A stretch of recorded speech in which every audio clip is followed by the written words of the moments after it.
resolve telco's service quality issues by June.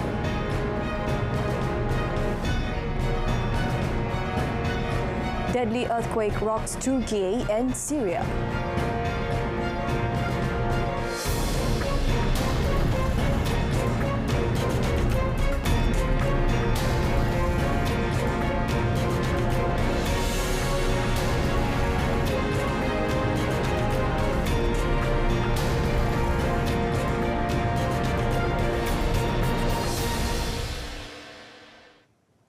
Political leaders in the country are reminded not to use religious and racial arguments to question the anti-corruption efforts made by the government.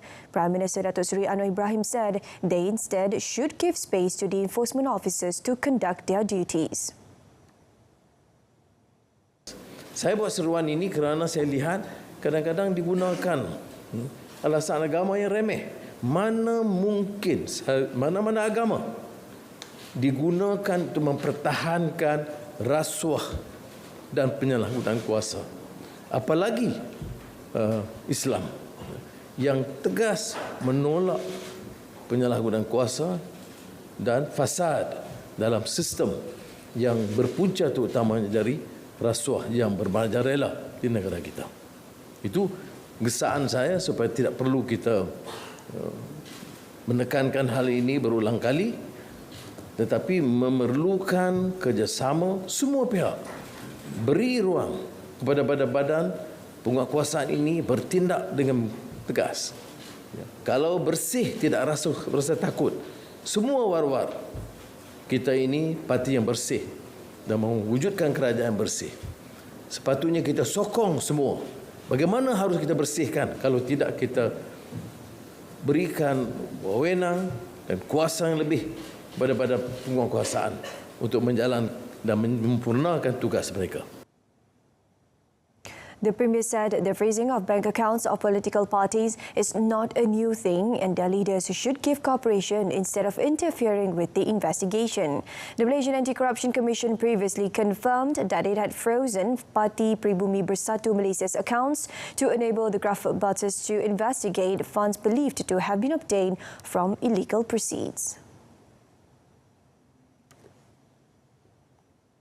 On another note, Datuk Seri Anwar, who's also Pakatan Harapan chairman, rubbish claims that the coalition received only 19% of Malay votes in the 15th general election and thus lacked Malay support. He said a preliminary analysis of the polls results showed that PH received the support of 31% of Malay voters overall, and the data would be updated in the next few weeks.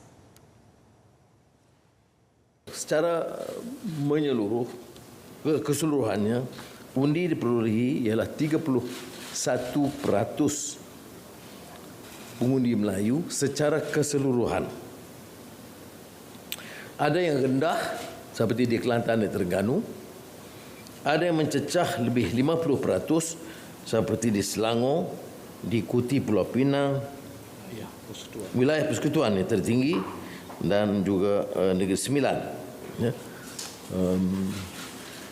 Dan kalau dikumpul dengan kekuatan kerajaan perpaduan sekarang ini, komponen-komponen kanan seperti PH, BN, GPS dan sekarang GRS dan beberapa parti lain yang bersama, itu sudah mencecah 2/3 dari keseluruhan undi dalam pilihan raya yang lalu.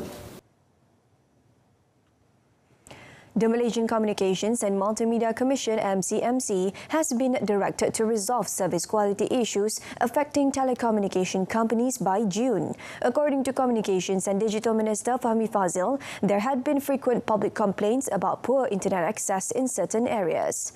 Fahmi said the complaints include the issue of in-building coverage because some users can only access the internet when they're outside their building. He further noted that the quality of service on highways is also questionable, while football fans have complained about the lack of network coverage in certain stadiums. The minister stressed that network service issues should be resolved for the benefit of consumers.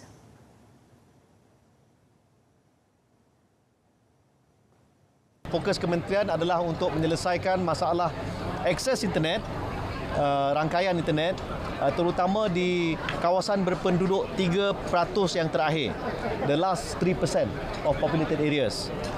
Ini merupakan tempat-tempat seperti kawasan pedalaman, kampung-kampung orang asli yang dari segi mungkin jaringan fibernya bagi banyak syarikat mungkin mereka merasakan kosnya tinggi. Jadi kita akan teliti beberapa cara termasuk penggunaan sistem internet satelit contohnya dan beberapa teknologi yang lain untuk kita selesaikan. The ongoing Jendela at People's Housing Project PPR initiative involving an allocation of 22 million ringgit is expected to be completed in April this year. Local Government Development Minister Nga Koming said the project will involve 30 PPR nationwide, covering 13,218 units. Elaborating further, Nga said the initiative will benefit approximately 53,000 people from the B40 group, who will enjoy free internet service for 9 months. He explained that the implementation will involve the laying of fiber optic cables and the installation of routers and modems to provide 30 Mbps broadband in each household.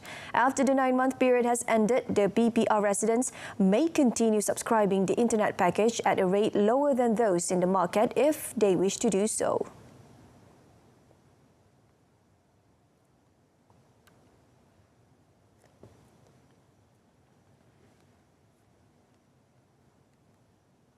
Saya dengan sukacita ingin mengumumkan ke semua 30 projek sambungan internet kepada PPR seluruh negara akan siap sepenuhnya.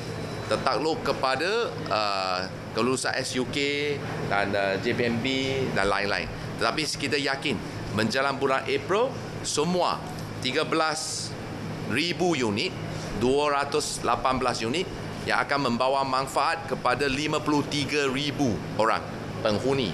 Dan saya yakin ini adalah satu inisiatif yang penting kerana kelajuan internet, kemudahan internet memang adalah satu komponen yang wajib, khususnya apabila kita membangunkan gigs economy, apabila trend work from home dah jadi satu trend. He said the provision of broadband to every household is part of the ministry focus in an effort to enhance the standard of living in PPR nationwide. The government will ensure that all public higher learning institutions IPTA will be able to implement the Menu Rahmah program for the students. In addition, Higher Education Minister Datuk Seri Muhammad Khalid Nordin said his ministry has also recommended that all private higher learning institutions IPTS to also carry out the initiative. Explaining further, Datuk Seri Muhammad Khalid said the proposal was among several recommendations to help ease the burden of targeted groups, including students from B40 families. Kita bila dah diperkenalkan dengan kerjasama Kementerian Datuk Saluddin, kita akan pastikan semua universiti awam akan menyediakan ruang untuk melaksanakan. Kita berharap perkara-perkara yang baik supaya IPTS juga boleh turut menyambutnya. Previously, Domestic Trade and Cost of Living Minister Datuk Seri Salahuddin Ayub was reported as saying that Menu Rahmah will be offered at 20 cafes in public institutions of higher education within the Klang Valley after Aidilfitri. Menu Rahmah is a set meal with a fixed price of RM5 to ensure the underprivileged get a balanced meal. The initiative was launched by the government on 31st January.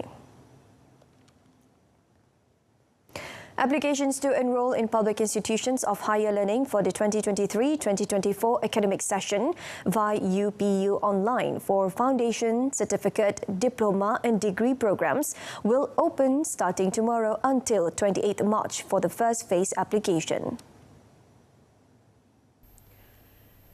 The Ministry of Higher Education said applications are open for admissions to 20 public universities, 36 polytechnics, 105 community colleges and 4 public skills training institutions.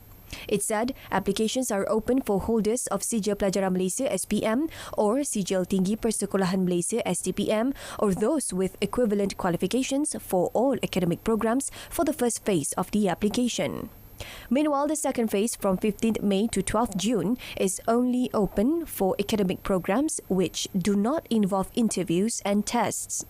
In line with the government's aspiration to ease the people's burden and increase access to higher education, the cost of RM50 as UPU online process fee will be fully borne by the ministry. It is expected that more than 350,000 SPM and STPM holders or those with equivalent qualifications will benefit from this initiative. It also said that a total of 471 academic programs are being offered to SPM holders and 1,088 programs are offered to STPM holders or those with equivalent qualifications.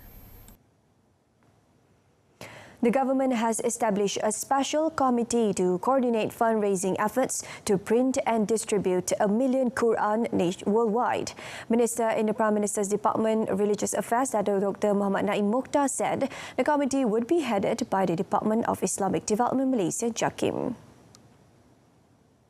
Dr. Muhammad Naim said this effort requires coordination to fulfill the aspiration expressed by Prime Minister Datuk Seri Anwar Ibrahim to print 1 million copies of the Quran to be distributed worldwide. Perdana Menteri menyatakan hasrat beliau dan pihak menteri di Jabatan Perdana Menteri Haiwan Agama kita diamanahkan untuk menyelaraskan perkara ini. So jadi yang setakat yang saya boleh maklumkan, kita baru bentuk jawatan kuasa dan jawatan kuasa inilah yang akan diketuai oleh JAKIM, akan melihat usaha-usaha ke arah mencari dana, kemudian pusat percetakan dan juga untuk mengagihkan Al-Quran tadi tu. Last 28 January, the Prime Minister expressed his wish for Malaysia to print and distribute 1 million copies of the Quran worldwide in response to the burning of the Holy Book in Sweden.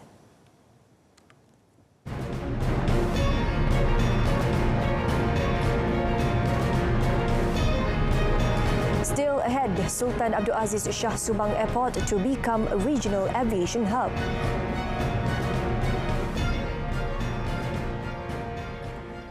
The Royal Malaysia Police (PDRM) opened 5 investigation papers in connection with fraudulent e-voucher offers involving nationwide losses of RM408,261. PDRM Secretary Datuk Nur Siasaduddin said the investigations found that e-voucher offers were made through an online application introduced in 2020 involving the purchase of goods and services using e-wallets. According to her, interested consumers who wanted to use the application would need to deposit a certain amount of money and they will be given savings of up to 50% for each purchase, in addition to receiving reward points that can be redeemed through the purchase of goods or in cash. In the early stages, the transactions and redemption of rewards points via the application proceeded smoothly. However, she said problems arose at the end of 2022 when consumers failed to make purchases or redeem their points, adding that the case is being investigated under Section 420 of the Penal Code. Last Friday, the media reported about 100 police reports had been lodged after over 100 individuals had been duped into joining an online reward scheme that offered 50% discounts through a dubious company that used names of famous people, royalty, former government officers and religious leaders to attract their victims. The proposed Subang Airport Regeneration Plan (SARP) prepared by Malaysia Airport Holding Berhad MAHB has been approved by the Cabinet on 2nd February after careful consideration. Transport Minister Anthony Loke said it will focus on the development of the aerospace ecosystem, general aviation or business aviation and city airports. Loke said among the main changes proposed in the plan is the reintroduction of scheduled passenger flights and belly cargo flights by using narrow-body jets up to the size of A320, B737 or equivalent aircraft at Sultan Abdul Aziz Shah Subang Airport, LTSAS.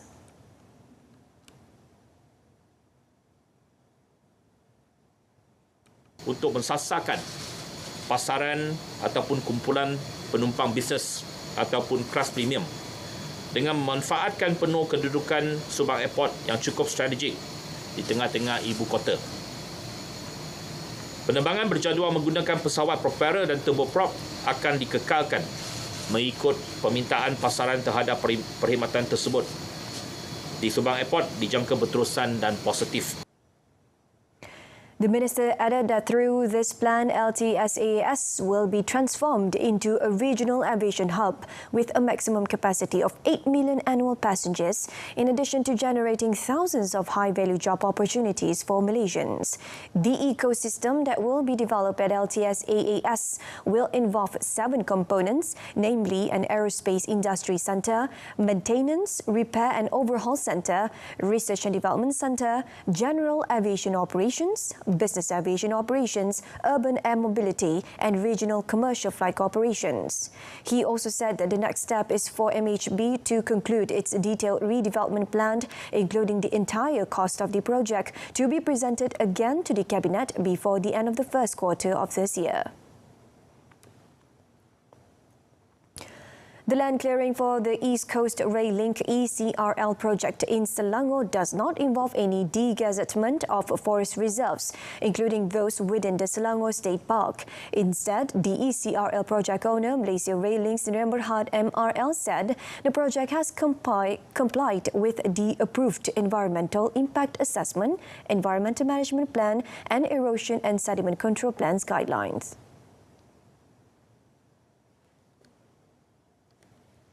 MRL said the project also complies with the conditions that were prescribed by the Department of Environment and Department of Irrigation and Drainage accordingly.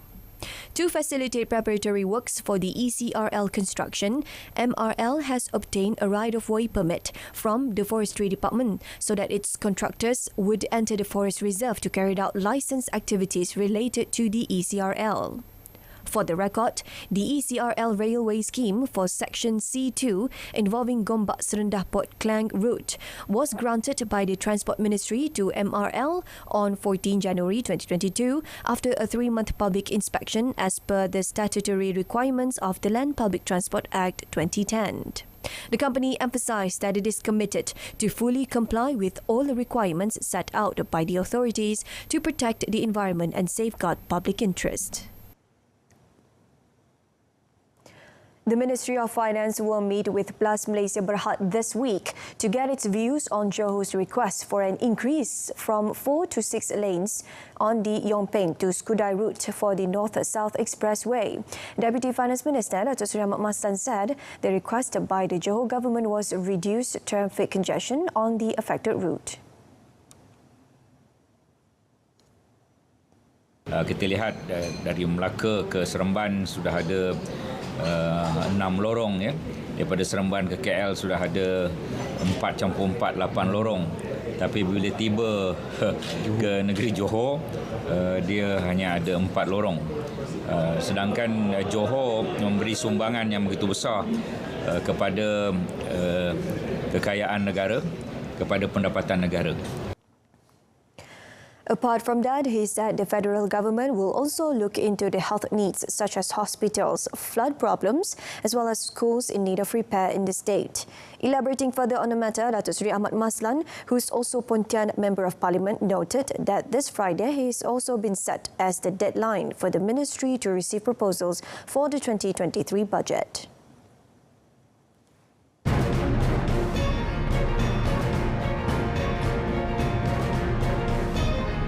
Ukraine's defense ministry in turmoil at key point in war. That and more coming up in our foreign segment.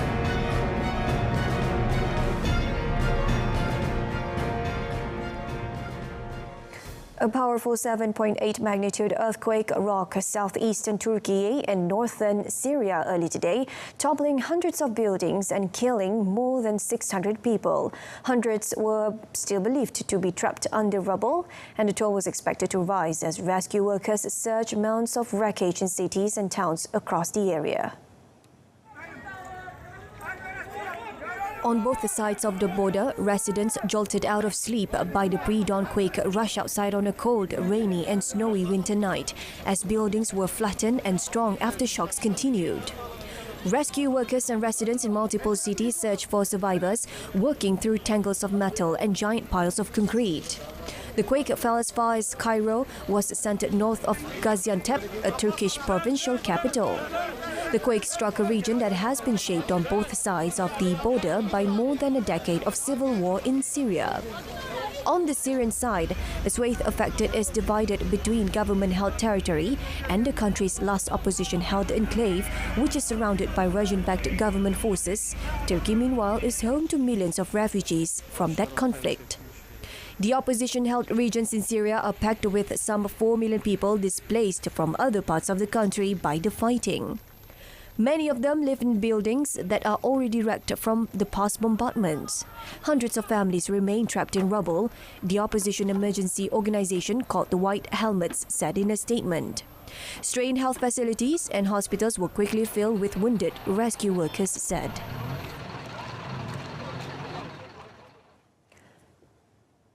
Meanwhile, a total of 13 Malaysians were reported to be involved in the earthquake that struck Turkey's southern province of Kahramanmaraş. Malaysia's ambassador to Turkey, Sazali Mustafa Kamal, informed that all of the Malaysians involved in the tragedy are in a safe condition. He said the embassy is currently monitoring the development of the situation in the country. Pada masa yang sama, pihak kedutaan sedang berusaha untuk menghubungi semua rakyat Malaysia yang berada di Turki, termasuk mereka yang berada di kawasan bencana alam. He said this when contacted by RTM. Malaysia has extended its deepest sympathies and condolences to the victims and families, as well as to the government and people of Turkey following the earthquake that hit the country. Foreign Minister Datuk Seri Dr. Zamri Abdul Kadir said he conveyed the message to his Turkish counterpart Mevlut Çavuşoğlu during a phone call today. Datuk Seri Dr. Zamri said during the phone call he managed to seek the latest information and development concerning the tragedy. In a show of solidarity and sympathy with the people of Turkey, the minister said a team from the Special Malaysia Disaster Assistance and Rescue Team SMART will fly to Istanbul tonight at 11:50 p.m. to assist the local authorities in the search and rescue mission in the affected area. He noted that the ministry will continue monitoring the development closely in the aftermath of the earthquake. As aftershocks are expected, he also advised Malaysians in Turkey to remain vigilant and to follow the latest updates and advisories issued by local authorities. Ukraine sent mixed messages over the fate of its defense minister, leaving a key post in its war effort in doubt even as it braces for a new Russian offensive. A day after announcing that Defense Minister Alexei Reskinov would be replaced, a top ally of President Volodymyr Zelensky appeared to roll back for now, saying no personal changes in the defense sector would be made this week. David Arakamia, chief of the parliamentary bloc of Zelensky party, had said Reznikov would be made Minister of Strategic Industries, while the head of military intelligence, Kirilo Budanov, would take over the defense ministry. But Zelensky remained silent on the issue, while Reznikov himself said he had not been informed of any move and would reject the strategic industry job if offered. The doubt over the minister's fate comes as Russian forces have been advancing for the first time in half a year in relentless battles in the east. A regional governor said Moscow was pouring reinforcements into eastern Ukraine for a new offensive that could come as soon as next week. Two senior lawmakers noted that rules require Ukraine's defense minister to be a civilian, which would appear to put an obstacle in the way of the immediate appointment of Budanov, a 37-year-old military officer. Removing Reznikov, who has been warmly received in Western capitals, including Paris, just last week, would be the highest-profile reshuffle in a slew of resignations and sackings in recent weeks, some of which followed corruption scandals.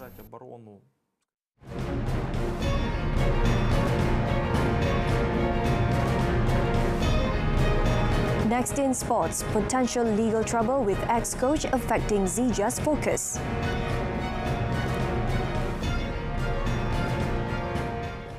Malaysia's professional men's singles shuttler Lee Zijia just wants to focus on achieving his best performance level, even though his former coach Indra Wijaya may take legal action against him for alleged breach of contract. The world number 4 ranked player was also perplexed about the whole matter, saying that the two parted ways amicably in November last year. Zijia said the matter, which he confessed has affected his focus on the game, has been handed over to his lawyer for follow-up action.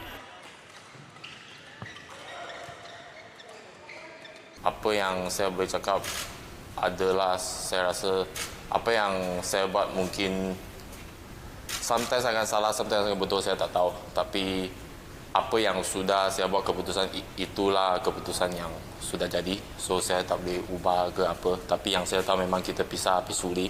So saya pun tak nak komen terlalu banyak sebab komen banyak salah banyak. Nanti news lagi banyak, saya tak mahu.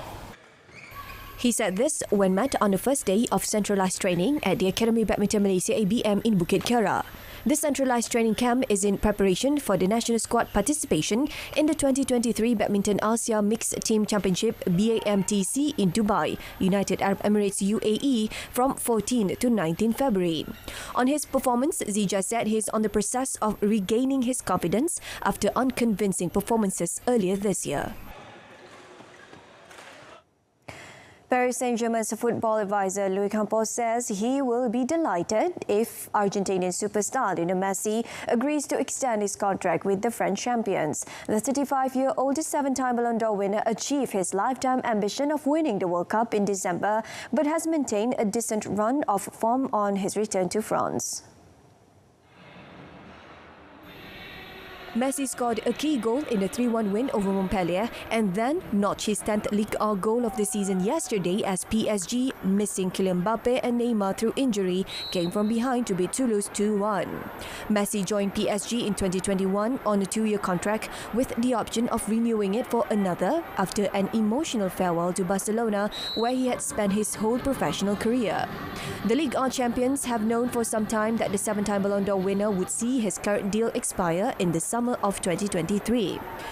It was always suggested that Messi would wait until after the World Cup finals in Qatar before making a decision on his future, and he returned from West Asia expected to put pen to paper after inspiring his country to a global glory. No terms have been agreed as yet, amid rumours of the iconic 35-year-old delaying discussions, but Campos insists meetings are taking place.